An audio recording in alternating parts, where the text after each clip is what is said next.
Welcome to the Gamescape, everybody. My name is Jarek, and today we're back in Pathfinder, Wrath of the Righteous, and this is episode 18 of our playthrough. In our previous episode, we continued scouting the market square, the ruins of the market square, and we ran into a couple of things, a couple of houses that we checked out. The first one went down into the basement, and we ran into an invisible shadow demon, and we ended up having to loot a scroll off of a dead body that was down there that had a see invisibility scroll so that we could find him, so that we could take him. It took me just a little bit of time to figure that one out because I hadn't noticed that the body was lootable because it had the magnifying icon over it. And looking back at it in the editing, I saw there was a couple of times when the outline was visible for the loot, the yellow outline, but it wasn't something I saw while I was recording. So it took a few, but we got it, and we got the shadow demon killed. In fact, Timber put it to sleep with her hex. I keep saying it. I love that hex. It's really powerful.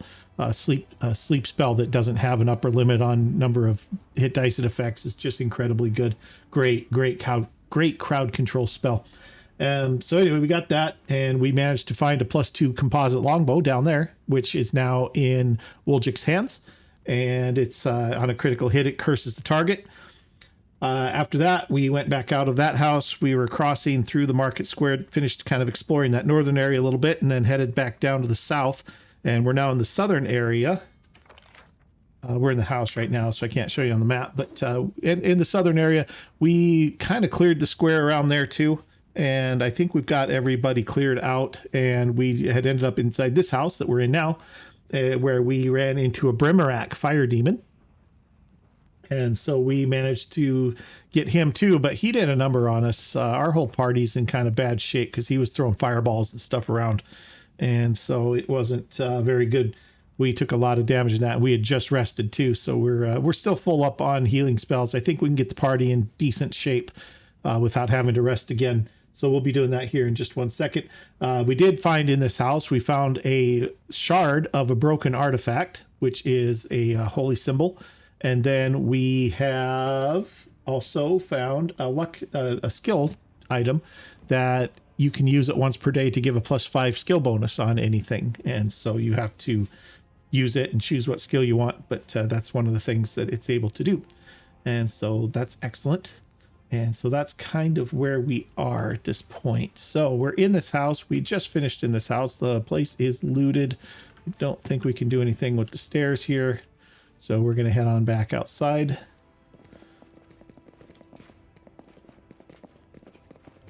Get the party gathered here and head on out. And then we will see what else we can find down here. Check the map real quick. So we got just a little bit more to explore over this way. I'm a little bit concerned because we haven't found Jana, who is Sela's friend that she got separated from in the attack.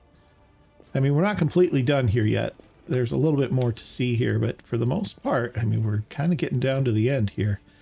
Okay, what do we got here? Car figurine, a couple silver earrings, and a wooden plate. See, we can't even get through here. Although it does appear there's something back here.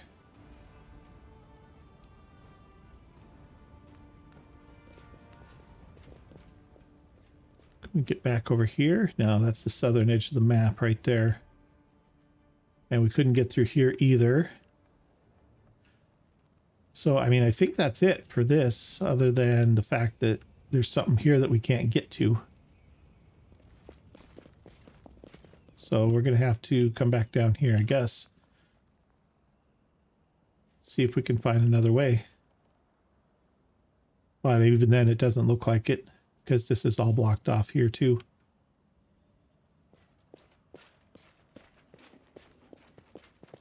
Oh, well, here's an area exit here. Let's take that. Oh, no. So we are back on the main map.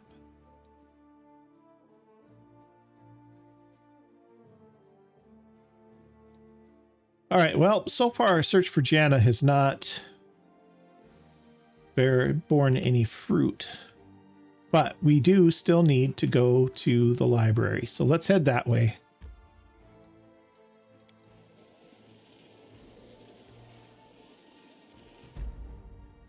Hanged cultist. we'll check that out. Okay, we found some items. Okay, back up to Blackwing Library.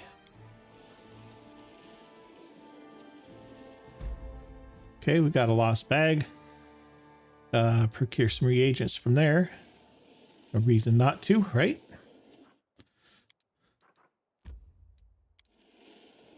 Okay, made it all the way with no encounters. That's excellent. Okay, here we are in the library. We got a couple of Crusaders here, it looks like. It looks like a big old crevice ripped open in the... Oh, we're burning people.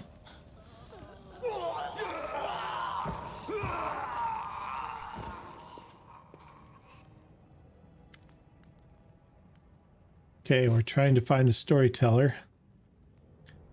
Caleb, or Chaleb, a stocky knight with a head of messy black hair stands before you, his armor splattered with blood. He greets you with a deep, booming voice. The hefty crusader smiles merrily, paying no heed to the blood-curdling shrieks coming from the pyre and the acrid smell of burning flesh. Well, they burn well enough, don't they? Cursed traitors.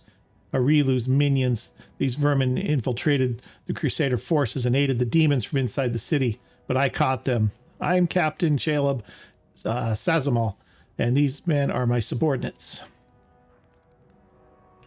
A strange feeling rises up within you. It's pure instinct. You don't know what you're about to do, but you're certain it is right. Let's take a look at this guy. Okay.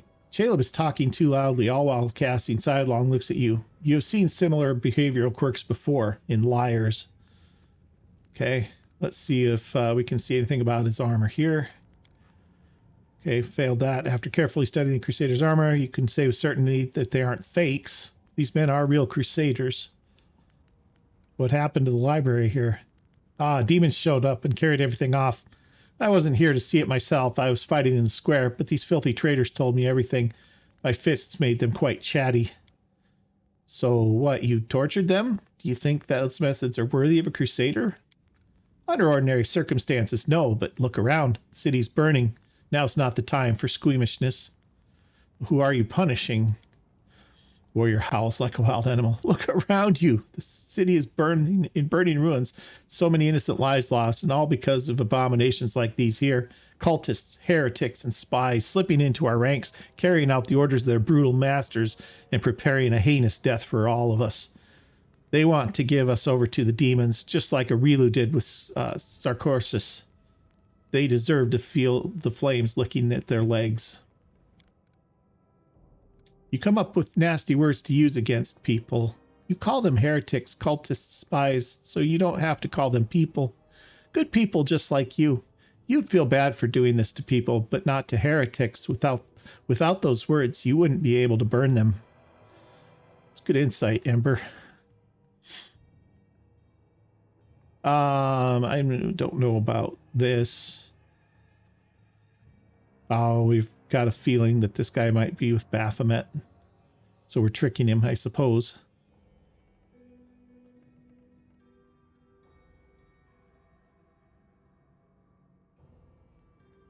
Or we can just attack him, although that's a lawful act and we're not lawful. What the heck? Let's do this. So we're going to say, put out those flames. I order you in the name of Baphomet. The words fly out of your mouth before you can even think them.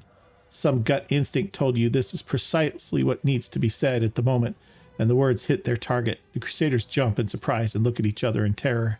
You performed a chaotic action. Woljif glares menacingly at Child. Didn't you know, mortal? We're everywhere. At least Woljif's playing along. Sir, we didn't know you were one of us. You heard him. Put the flames out. Cuffing his lackeys around the head, Caleb herds them straight towards the fire. All three of them start trying to fight the flames, showing no concern for their own safety.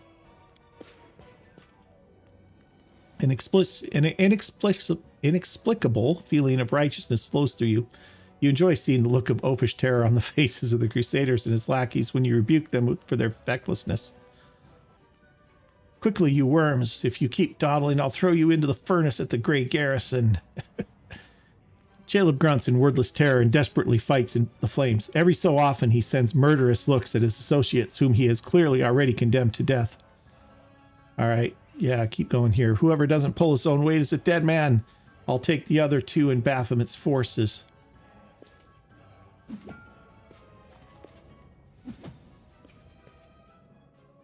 Caleb, with a wary look at your direction, Caleb abandons his own attempts to quell the flames and turns his focus to thumping and kicking the subordinates to hurry them along. The method proves surprisingly effective, and the flames begin to dwindle. All right, you blithering idiots, cack-handed dimwits, you empty suits of armor. You watch in satisfaction as Caleb and his two lackeys rush to put the alchemist's fire. Their armor becomes covered in soot and welts rise on the skin from the flames. Succumbing to another strange oratorial impulse, you chivvy them along with barked orders and a florid invective. All right, report. Who are you? The Crusader's eyes bulge in fear as he barks out. Caleb Sazamal, former knight of the Order of Everblight Crusaders, deserter. These two are my mates from playing cards, local fences for stolen goods. Reliable men. We set an ambush and caught 4 Crusaders. We wish to join the ranks of the triumphant army of the World Wound. Man, good lads, brave fighters. We could do with more like you in the cultists' ranks. Then our victory would be assured. Thank you. I do my best. Caleb watches Lan with rapt attention, his eyes lingering on Lan's horn. All right. I don't really know exactly where this is going. All right, listen to your gut. Stop wasting the valuable fuel. You like burning books, go rig the Grey Garrison library. Our enemies might try to sneak in there. Step to it. There's plenty more where that came from, sir. I'll do everything you've ordered, and just as soon as those Crusaders arrive, they'll be dead meat. I'll go make sure that we get make it another 2 barrels of alchemist's fire from the Grey Garrison storeroom. Things are going to burn right up in there. Okay. It's an odd way to handle this.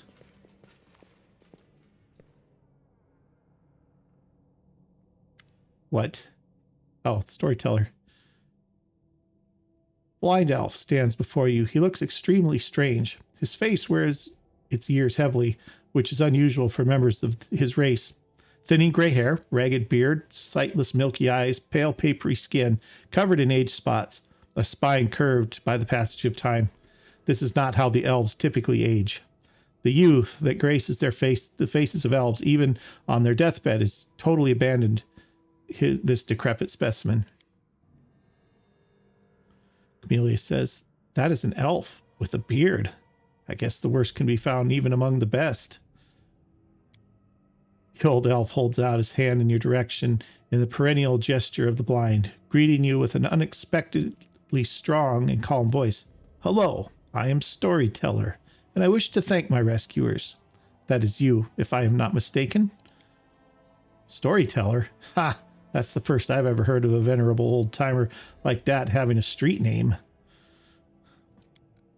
Sometimes a person can lose their name, Ember says, but Mama and Papa are gone. Friends are gone, and there's nobody to ask what it was. So instead of their name, a person can pick any word that is good. Everybody has to have a name. Or do they? I don't know. All right, well, I know who you are, but let's ask anyway. Who are you? The old elf frowns. I prefer people call me Storyteller.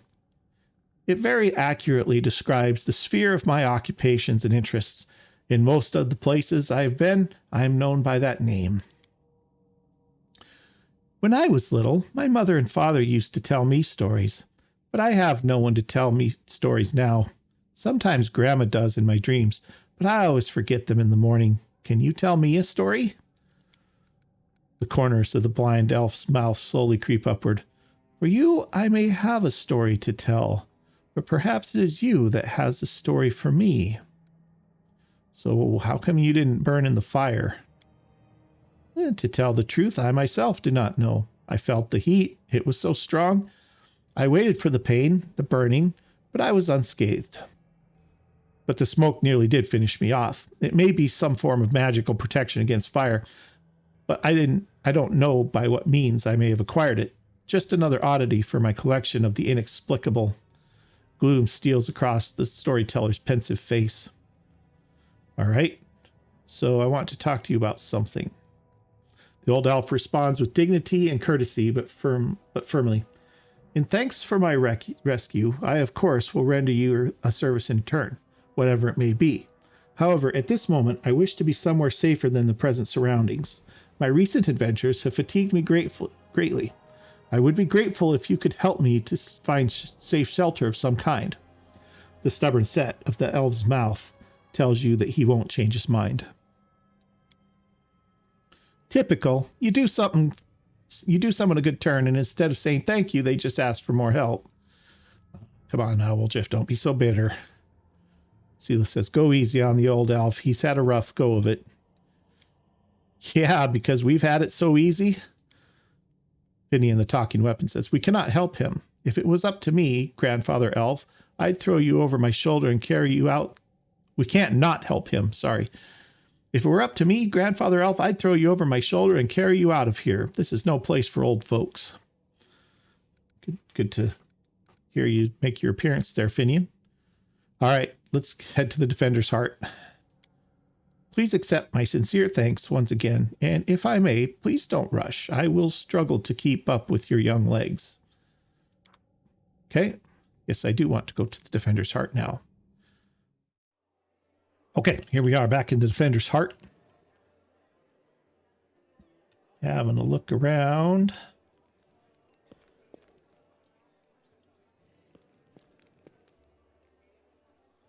Ah, here's a Storyteller and Darren here.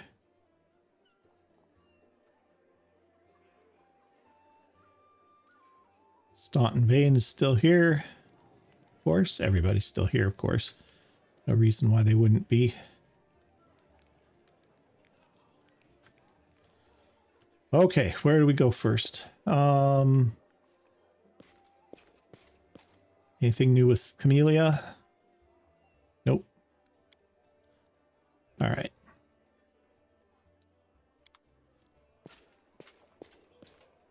All right, let's have a chat with the Storyteller here.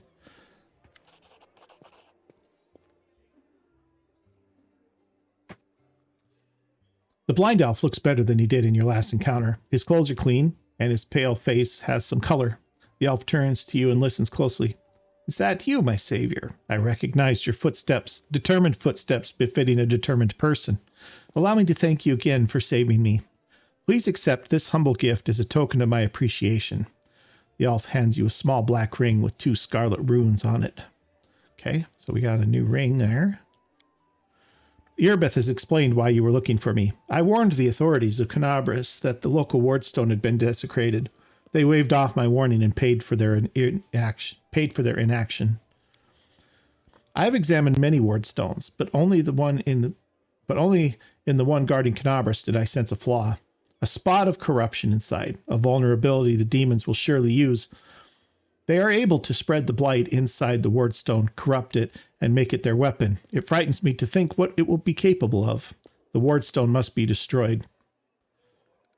So who are you, and why did they let you examine the wardstone? The elf smiles faintly. I am the Storyteller, just an old elf and a bit more. I am old even for an elf. I've seen many things and have been to many places. Not so long ago, I witnessed the making of a young kingdom in the Stolen Lands, led by a remarkable and promising individual. My advice on the complicated matter of conquering those lands proved useful to that leader.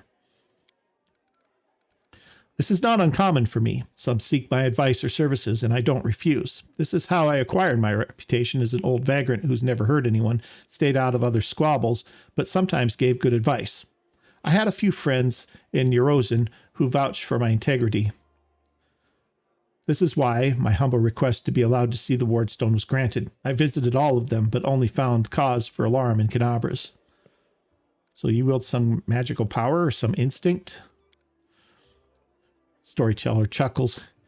Yes, to a certain extent, but it's more of a gift. I can see the past. Stories that have happened. I touch an object and shreds of its owner's memories are revealed to my mind. Their emotions, passions, and tragedies. I see visions like I am them, and their stories happen to me. This is my power. I've been roaming the world gathering such stories for many thousands of years.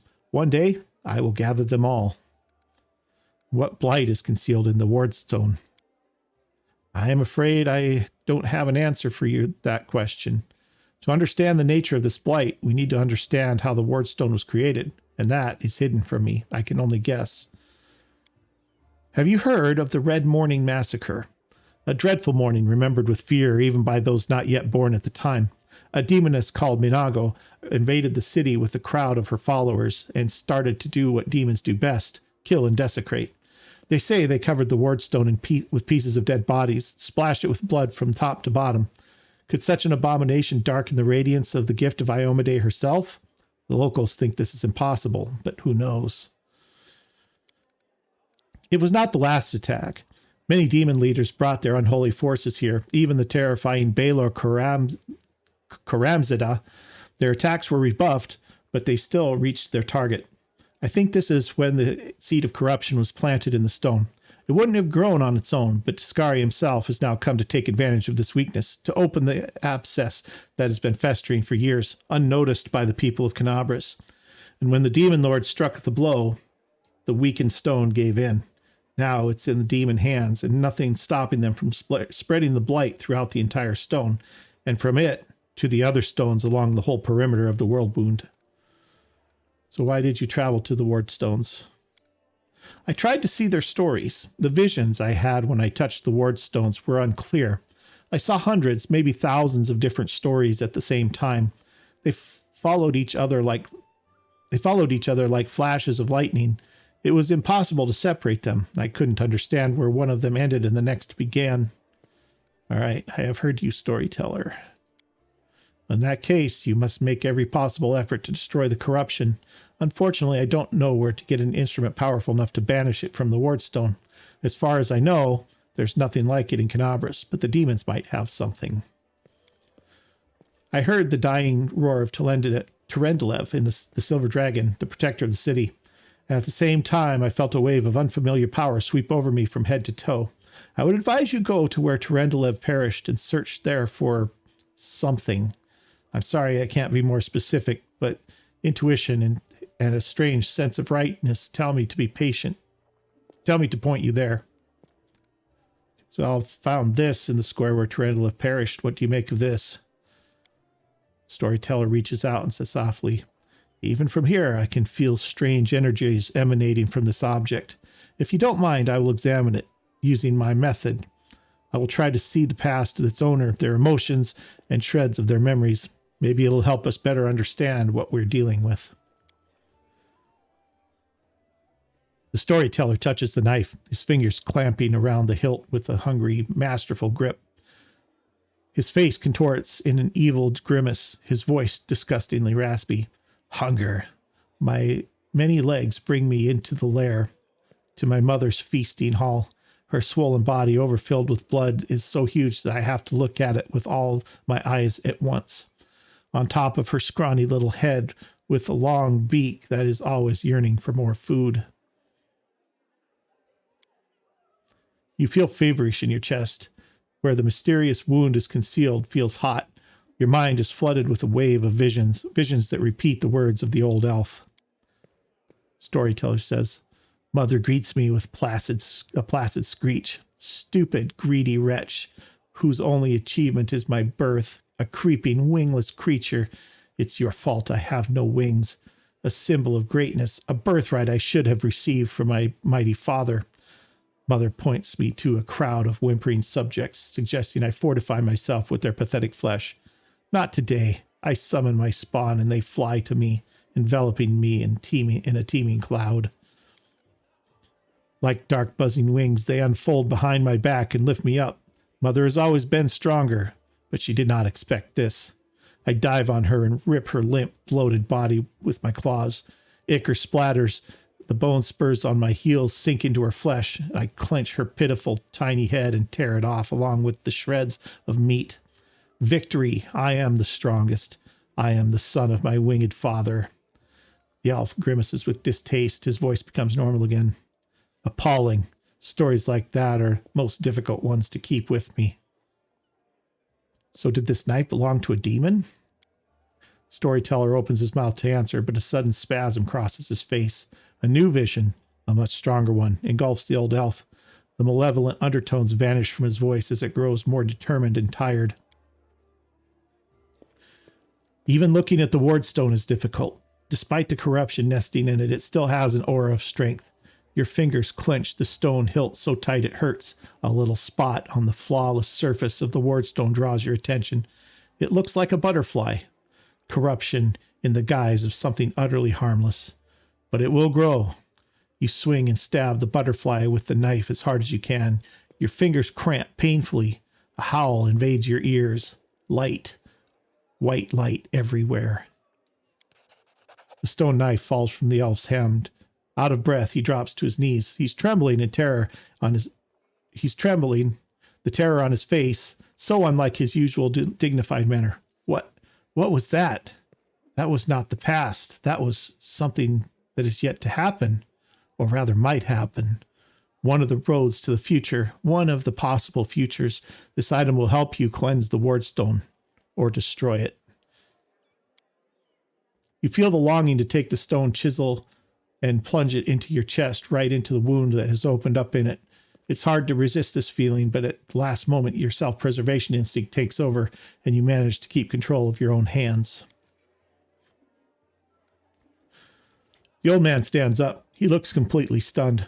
Never before has anything like this happened to me. But how? I am not an oracle or a prophet. Or is this another riddle from the past that has caught up with me? I must find out. Seeing stories that have happened is one thing, but seeing stories that are yet to happen, I don't know why this is happening now, but there's one thing I'm sure of. This is not a coincidence. It is a sign of coming changes, great changes. All right, well, I shared your visions, and this knife, it tempted me. Did you see what I saw? This has never happened before. Could it be the magic of the object that you brought me? I sense dark energies in it that can cloud and charm the mind. Be careful with this item. It may have tried to influence you, but you managed to overcome its power and subdue it. Or perhaps something else happened to us, something we don't yet understand. So can you see the future? I don't know. Obviously I can, but nothing like this has ever happened to me before. The future never opened its secrets to me before I met you. Gods, who are you and why have our paths crossed? I feel this is not a coincidence. Something momentous is happening. Destiny is pushing us towards something, but what? Questions without answers. I swear this morning I couldn't have imagined what awaited me. Maybe it's the knife that gives you the power of divination. This knife is a powerful artifact, but I feel its power is of a different nature. No, I felt the same as I do when I tell the past. This is my gift, but manifested in a completely abnormal way. Is what you saw destined to happen? No, the future's not set. It used to be, a long time ago when the god Arodin guarded Golarion. But now, prophecies do not come true, or they do, but not in the way that they were supposed to. I only saw one version of the future, one of the paths leading to it. But the choice has not been made, and our destinies are not set in stone. So who were you in your vision? I don't know. Someone strong and desperate enough to retort to extreme measures. I felt what I was doing had to be done. Right, well, your powers are pretty amazing. A few minutes ago, I would have agreed with you, but the thing that just happened, it disturbs me. My gift is never manifested like this. Something has changed, and those changes frighten me. Okay.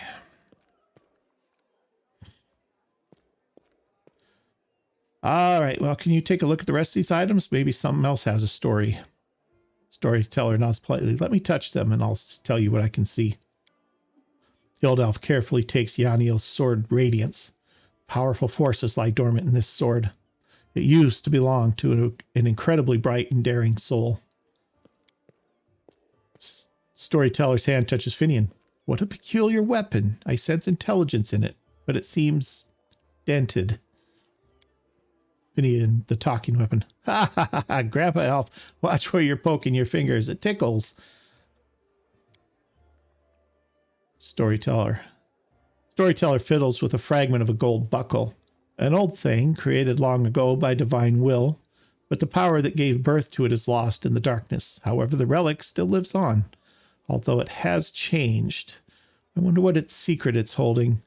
Would you like to know it? Bring me 5 vials of magic essence, and I will revive this object, and with it, its story.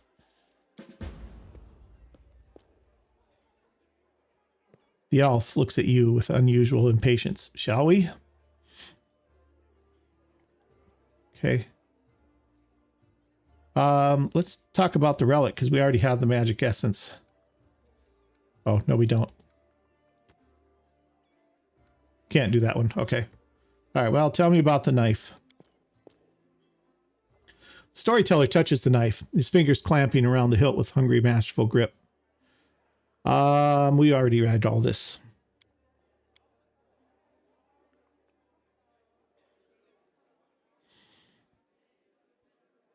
Thank you for this story.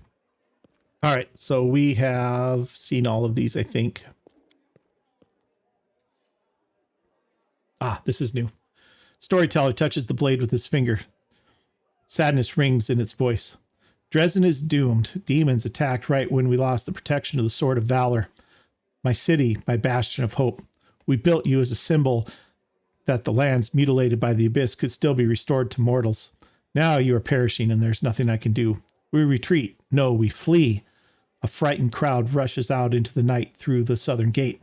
They're chased by the angry howls of demons, killing the last defenders of the citadel. My heart goes out to them, but I am standing still on the wall. I am covering the retreat. Demons do not attack. They seethe around you, fall from the sky, strike from all sides at once. They can't be stopped, but they can be distracted. I run to the upper floor of the gate tower. Radiance glows with a golden light in my hands. I permit myself to close my eyes for just one heartbeat. I imagine the soft glimmering of the sword I see through my closed eyelids is the light of the summer sun. I smile. I open my eyes and call out, "Hey, Descari's spawn, who wants the best trophy of the night? You know my name, Yaniel. You know how many of you I've killed with this very hand. You want to curry favor with Dazarand, Minago, or Echo of your lord? Bring them my head if you can." Roaring and screaming, they rush toward me in a wave of deformed bodies and unfurled wings. The wave crashes against me, spattering my armor with bloody froth.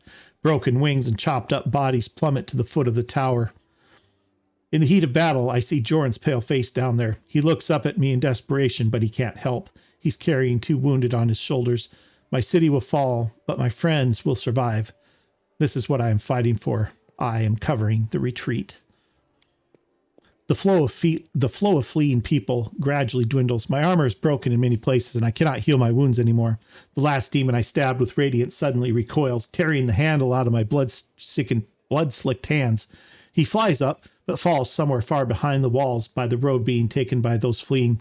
No more golden glow in my hands. The night closes in on me, filled with shrieking, mocking demon laughter. Dresden, I am dying with you. Light of the sword, righteous Iomade, accept my soul. Storyteller runs his hand along the blade with a sad smile. I know whose memory this is.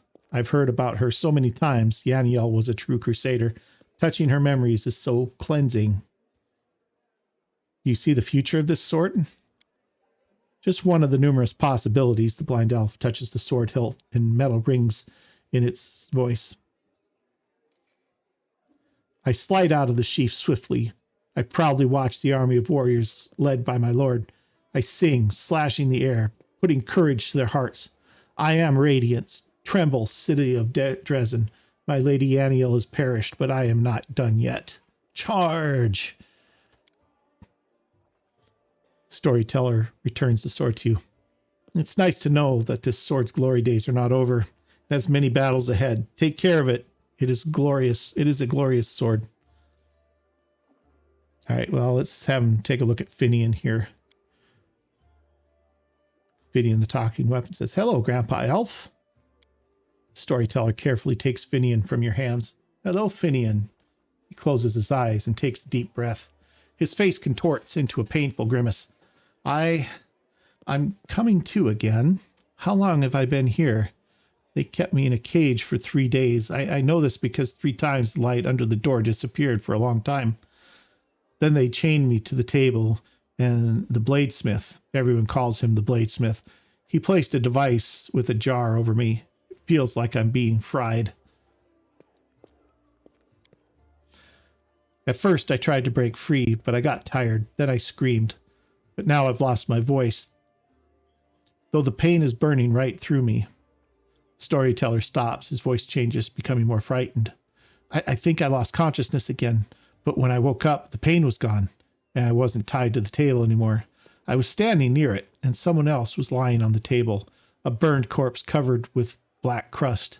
The master took out a handsaw and was sawing off his head in a very focused way. I should have run back then, but I couldn't for some reason. This burned corpse had a symbol on it, his belt, just like I do, an eye and a star. My favorite belt, a good one. Where would a stranger get one? It must have been someone from my clan, some distant family member.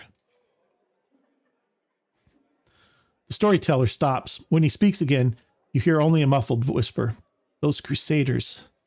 I was glad when I saw them, though I thought they'd come to help, but how? How was it that I killed them all? Someone told me to, and I obeyed. I don't understand. I understand nothing now. I need to catch my breath. I need all this to stop, even just for a minute. I just have to understand what's happening to me. Just need to rest. Storyteller shakes his head, slowly coming to his senses. Yeah, that's kind of what I thought. Finian seemed to not understand that he was a weapon now and not a person when we ran into him at first in the shop where we found him. So that is Finian's past, but what awaits him in the future? The dead have no future, but, the storyteller smiles, I see an endless ocean on a good day and a boat flying over the waves. I am so excited, but I don't know whose vision this is. Is this a soul existing here and now, or a soul reborn? Thank you for the story. Storyteller gives Finian back to you. Please take care of this young lad. He is finally in the right hands. Do not worsen his suffering by involving him in dishonorable deeds. Come on, Grandpa Elf. I can take care of myself. I'm not a kid. I don't know what horrors you were talking about, but don't you worry about it, all right? I'll look after yourself. All right, so we don't have enough materials yet to restore the relic, so we're going to head on out here. Return with new stories. I will be waiting. Okay. See if he needs anything. He might have missions for us. Storyteller nods gratefully. I appreciate your offer. I have reason to believe that somewhere in Canabras there's a manuscript authored by an elf from Kyonan who witnessed Earthfall. The storyteller's voice suddenly breaks and he stops for a moment. For personal reasons, I would like to examine it, but no matter how hard I try, I've failed to find it. Even in the Blackwing Library, I only found a mention of that the manuscript exists and is held somewhere in the city. I assume it's stored in the Grey Garrison. They wouldn't let me into the archive when I visited. All those crusaders were nervous about the strange blind elf interested in their secrets. It's understandable. The crusaders naturally made them a little paranoid. But now the Grey Garrison has fallen into enemy hands, and I would be grateful if I could see the manuscript. All right, well, we'll keep an eye out for it. I think we're going to leave him alone for right now. All right, I wish you interesting adventures. Not always the best wishes, I suppose. All right, so that's that. We have gained a level, which is excellent. We're looking pretty good for time here. All right, let's talk to Sela, see if we have anything more about Lana. We're going to have to get a party leveled up here too, but that can wait a minute. Good days and clear skies. What do you say? Where are we off to today?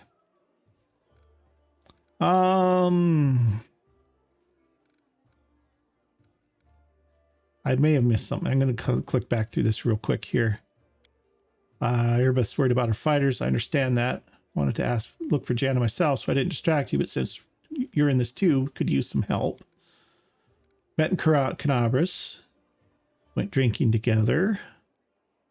Got separated in the crowd. She's a good fighter. Even if she's green, she couldn't have become an Aldori otherwise. Hope that means she's all right.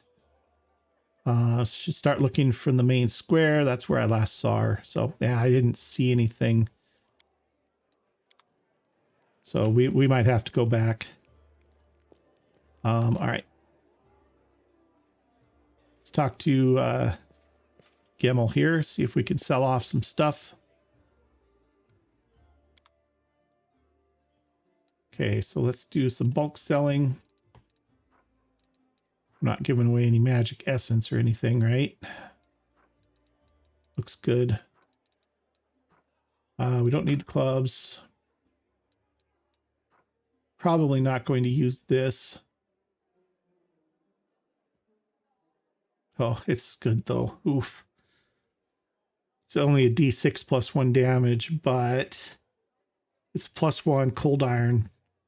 And target has to pass a DC 10 saving throw or become stunned for a round. You know, we're going to hang on to it. It's really good. This club I don't want. Okay, keeping the... I don't need the Masterwork Longsword anymore. We've got plenty of swords. Cold Iron Short Spear plus 1. Don't need the daggers or the darts. This is Decimation. 2D. It's a D10 plus 1 slashing. Reach. Confirms a critical hit. It deals an additional 1 damage to Constitution. Maybe we hold on to that. This is just torches. Don't need this.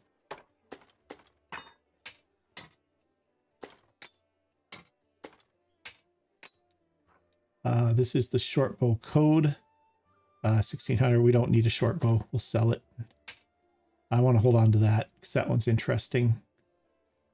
Becomes staggered. Don't need this. Keep this. I think this is the star knife that we found. This is the one he was talking about, I think, that would work against the wardstone. Plus 1 half plate. Keep that. Might be useful for somebody we pick up later. That, yeah. We got a new belt. Storyteller's ring. Oh, it's a ring. Okay. Grants the wearer 1 luck bonus on all saving throws against fire-based effects. That's a good one. Going to keep this too. I'm going to look at maybe what a kineticist might do for us, because this is big. Extra plus D6 on its physical blasts. I think that's probably useful. Midnight Bolt we're keeping that. Potions we want to keep. I'm not looking to sell scrolls. This we want. I think the most of the rest of this. Oops, what was that? Okay, nothing. Okay, we're good. We need magical essence, which I know we've picked up some. Now we have 2 though. Does he have any?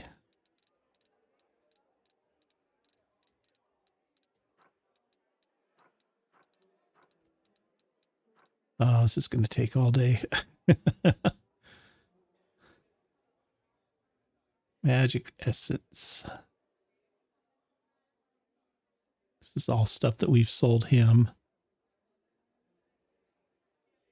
The other guy might have some too.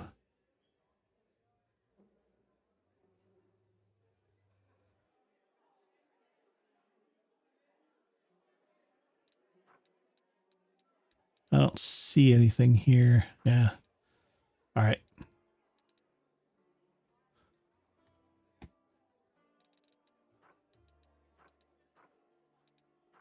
Okay. Well, that'll do. We'll take the money.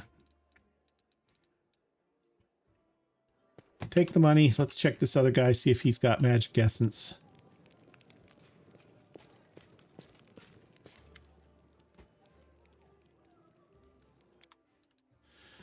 He's got a lot of scrolls. I think he had alchemical components. Yeah, he does. He's got like diamond dust,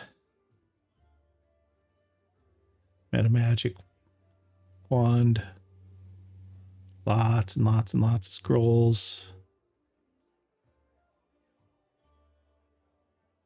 Scroll scriber's kit. We might pick up we might pick this one up because we're getting to where we can oh, we don't need the level 4 one. We're getting to where we might be able to start making better scrolls. So we'll see. Let's see. We've got looking for magic essence. I doubt that he's got any, but he might. That's all scrolls. That's all scrolls. Wand of Ray of Frost. Interesting.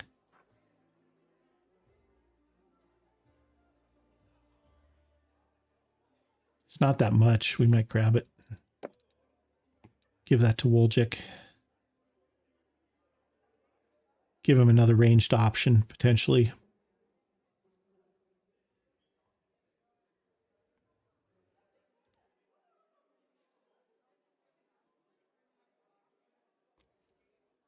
All right. Wand to reduce person. Scrolls, scrolls, scrolls. Wand of enlarge, shocking grasp.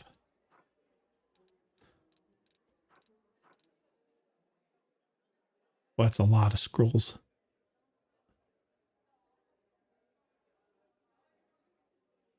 Okay, so that's it.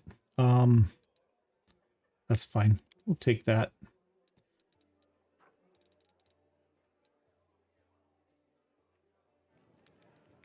Okay. And I think we had like some recipes and stuff that we could learn too. Yeah, fish on a stick.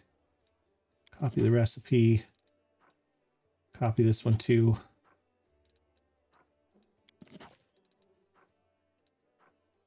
Might not hurt.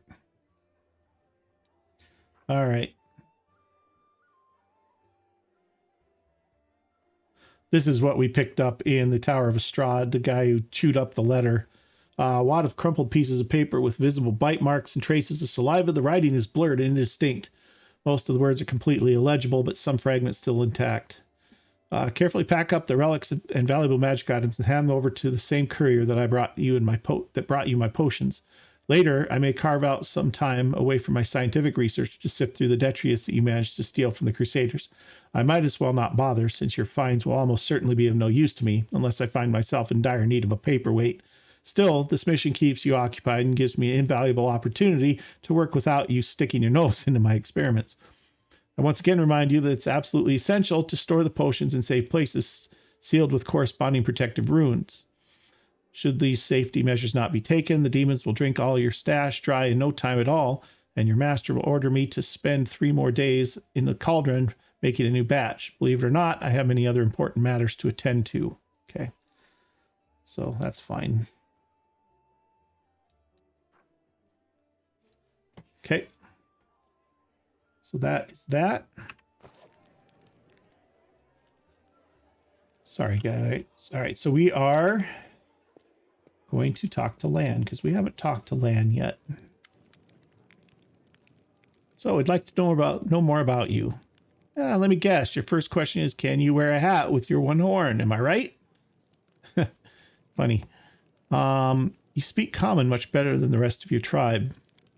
Funnily enough, common isn't all that common underground, Lan says. But your observation is correct. I used to live on the surface with my parents for a while, and I had a chance to learn a couple of things. The language and the fact that every peasant who sees my scaly mug screams demon and runs away. I don't know if you're interested, but my mom wasn't from an underground tribe. She was a smuggler, the kind that used the dungeons of Canabras to secretly move and store goods. One time, 2 gangs couldn't agree on how to share the prime cut, got into a fight, and the winners threw the losers down in a hole. Dead and living alike. My dad went to check if the corpses had anything useful on them and found the girl from the surface barely clinging to life. An incredible feeling sparked between them, or maybe the girl just liked men with scales and a cat nose. That might be it. One way or another, he got her back on her feet, and he later even left his home caves. She left her smuggling behind, and they began an honest life together. That's the delightful story of how old Lan came into this world. The next chapter, however, my family and I never stayed in place for long. We lived sometimes on the surface, sometimes underground. We didn't find a place to call home. Living in caves was hard on my mom, and my dad's appearance raised too many questions in Mendev. They're at war against the demons, after all. In the end, my parents decided to stop making each other miserable and separated. My father and I returned to our tribe. I think the peasant's screaming demon had something to do with it. Or maybe my dad just couldn't stand life without rat tail soup. I wouldn't rule out the possibility. So did you come with me so you could see the surface again? Nah, that wasn't it. I just don't have much patience for certain types of creatures. Demons, I mean. If they want to destroy Canabras, I'll be on the side of the people they're attacking. Lan looks away. Lan, you're my companion, and companions should trust each other. I'm counting on you to give me honest answers, not excuses. Lan looks ashamed. I guess you're right. I shouldn't have been so evasive. It's just that sometimes things are hard to talk about. My family, for example. My birth, hell take me, turned out to be a great misfortune for my parents, all because I'm relatively healthy. I'm the best thing that can come from a marriage between a cave-dwelling mongrel and anyone from the surface. A healthy child with the right number of hands and feet, no apparent defects, and no missing organs or other problems. They saw hope in me, so risked having more children.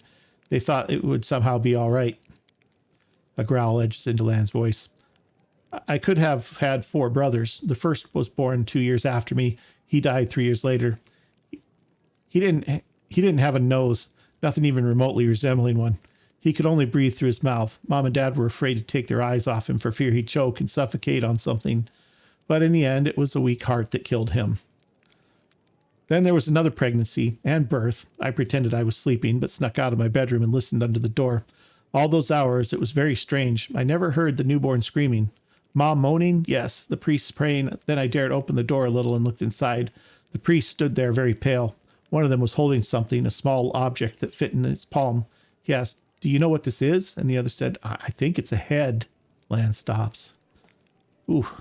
Yeah, you don't have to keep going. Oh, hell no. I started to tell you I'm going to make it to the end. You want to know why I followed you to the surface? Well, here's the reason. Lan pauses, exhales, and continues in a steadier voice. It turned out that this time Mom was expecting triplets. The first of the babies was born in pieces, and the other 2 didn't live long enough to draw their first breath. About 3 weeks later, my father took me to the caves. He didn't want to leave. I could see it in his face, but I think he and my mom decided it together. The curse of my people have carried since the first crusade stood between them. Not to mention the 4 dead babies, and old age was rapidly taking its toll on my father. After we returned to the cave, he only lived another 4 years. So you're asking me why I decided to go up with you to the surface and join the Crusaders. Well, the answer is I've always wanted to. I was afraid to leave my tribe, but it always haunted me that I'd die in this world where 4 Crusaders could do nothing to stop the beasts from the abyss. And the number of victims kept growing. I wanted to change that, or at least try to. And if changing things is too much to ask, then at least get a little revenge. The ones who were behind the world wound owe me a great debt. The lives of 4 brothers, all my mother's tears, my father's broken heart. It's a lot. It's so much that killing a couple of demons won't do it for me. I want to do something real, and I'm ready to pay any price. Call it my personal crusade if you like. Lan gives you a slanted grin.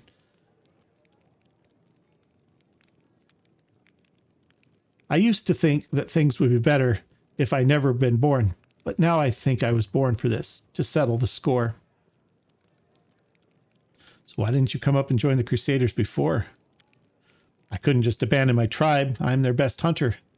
They'll have it much harder without me, but now that the demons have nearly destroyed Canabras and the caves almost collapsed on our heads, sitting and waiting it out wasn't an option anymore. Anyway, I'm more useful up here than I am down there. Plus the chief let me go, which means my debt to the tribe has been paid. Right, well, would you like to try and find your mother? No.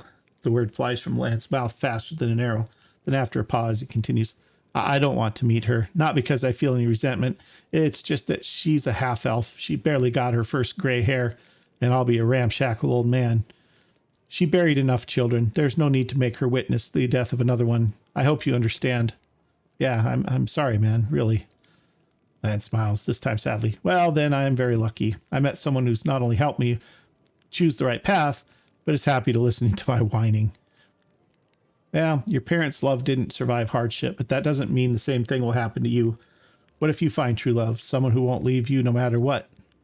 And break my beloved's heart when I die in her arms 5 years later? That's a fine thing to do to the person you love.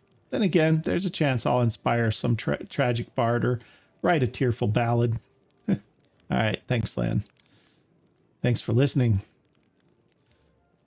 So...